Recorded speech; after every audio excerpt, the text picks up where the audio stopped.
Hello hi friends, welcome back to our channel. So ಇವತ್ತು ನಾನು ನಿಮ್ಮ ಜೊತೆ ಶೇರ್ ಮಾಡ್ಕೊಳ್ತಿರೋ ಒಂದು ಕಾನ್ಸೆಪ್ಟ್ ಅಂದರೆ ಅದು ನಮ್ಮ ಮಾತು ಕೇಳಿ 5ನೇ ತರಗತಿ ಕನ್ನಡ ನಮ್ಮ ಮಾತು ಕೇಳಿ ಪಾಠದ LBA ಪ್ರಶ್ನೋತ್ತರಗಳನ್ನು ನಾನು ನಿಮ್ಮ ಜೊತೆ ಶೇರ್ ಮಾಡ್ಕೊಳ್ತಾ ಇದ್ದೀನಿ. ಸೊ ಇಲ್ಲಿ ಬಿಟ್ಟ ಸ್ಥಳವನ್ನು ಸರಿಯಾದ ಉತ್ತರದಿಂದ ಆರಿಸಿ ಭರ್ತಿ ಮಾಡಿರಿ. ಇಲ್ಲಿ ಕ್ವೆಶನ್ಸನ್ನು ಕೊಟ್ಟಿದ್ದಾರೆ ಫ್ರೆಂಡ್ಸ್, ಆ್ಯಂಡ್ ಆಪ್ಷನ್ಸನ್ನು ಕೂಡ ಕೊಟ್ಟಿದ್ದಾರೆ. ಅದರಲ್ಲಿ ಸರಿಯಾದ ಉತ್ತರವನ್ನು ಇಲ್ಲಿ ನಾವು ಬರಿಬೇಕಾಗತ್ತೆ. ನಮ್ಮ ಮಾತು ಕೇಳಿ ಇದೊಂದು ಪ್ರಾಣಿಗಳಿಗೆ ಸಂಬಂಧಪಟ್ಟಂತಹ ಒಂದು ಪಾಠ ಆಗಿರುತ್ತೆ. ತುಂಬ ಚೆನ್ನಾಗಿದೆ. ಇದನ್ನು ತುಂಬ ಈಸಿಯಾಗಿರುವಂಥದ್ದು. ಇಲ್ಲಿ ನಾನು ನಿಮಗೆ ಕ್ವೆಶನ್ಸನ್ನು ನಿಮ್ಮ ಜೊತೆ ಸ್ಕ್ರೋಲ್ ಮಾಡ್ತಾ ಇದ್ದೀನಿ. ಯಾವುದೇ ಕ್ವೆಶನ್ ಎಕ್ಸ್ಪ್ಲೇನ್ ಮಾಡೋದಿಲ್ಲ, ವಿಡಿಯೋ ತುಂಬ ಲ್ಯಾಗ್ ಆಗುತ್ತೆ. ಈ ಪ್ರಶ್ನೆಗಳು ನಿಮಗೆ ಬೇಕು ಅಂತ ಹೇಳಿದ್ರೆ ದಯವಿಟ್ಟು ವಿಡಿಯೋನ ಪಾಸ್ ಮಾಡಿ ಇದನ್ನು ಬರ್ಕೊಳ್ಳಿ ಅಂತ ಹೇಳ್ತೀನಿ.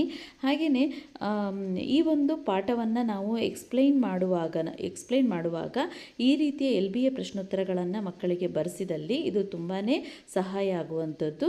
ಲಾಸ್ಟ್ ನಾವು SA1 ಹಾಗೂ SA2 ಎಕ್ಸಾಮ್ ಮಾಡುವಾಗ ನಮಗೆ ಈ ಪ್ರಶ್ನೋತ್ತರಗಳನ್ನು ಮಕ್ಕಳಿಗೆ ಆರಾಮಾಗಿ ಅವರು ಸಾಲ್ವ್ ಮಾಡ್ಬೋದು ಅಂತ ಹೇಳ್ತೀನಿ. ಸೊ ಇದು ಒಂದು ಚಿಕ್ಕದಾದಂತಹ ಒಂದು ವಿಡಿಯೋ ಆಗಿತ್ತು. ಓಕೆ, ಈ ಒಂದು ಪಾಠದ ಚಿಕ್ಕದಾದಂತಹ ವಿಡಿಯೋನ ನಾನು ನಿಮ್ಮ ಜೊತೆ ಶೇರ್ ಮಾಡ್ಕೊಂಡಿದ್ದೇನೆ ಫ್ರೆಂಡ್ಸ್. ಈ ವಿಡಿಯೋ ಇಷ್ಟ ಆಗಿದೆ ಪ್ಲೀಸ್ ನಮ್ಮ ಚಾನಲನ್ನು ಸಬ್ಸ್ಕ್ರೈಬ್ ಮಾಡೋದನ್ನು ಮರಿಬೇಡಿ ಅಂತ ಹೇಳ್ತೀನಿ. ಹಾಗೆಯೇ ಈ ಒಂದು ವಿಡಿಯೋ ಯಾರಿಗೆಲ್ಲ ಯೂಸ್ಫುಲ್ ಆಗಿರುತ್ತೆ ಅವ್ರ ಜೊತೆ ಶೇರ್ ಮಾಡ್ಕೊಳ್ಳಿ ಅಂತ ಹೇಳ್ತಾ ಈ ವಿಡಿಯೋನ ಎಂಡ್ ಮಾಡ್ತಾ ಇದ್ದೇನೆ. Thank you for watching. Take care. Bye.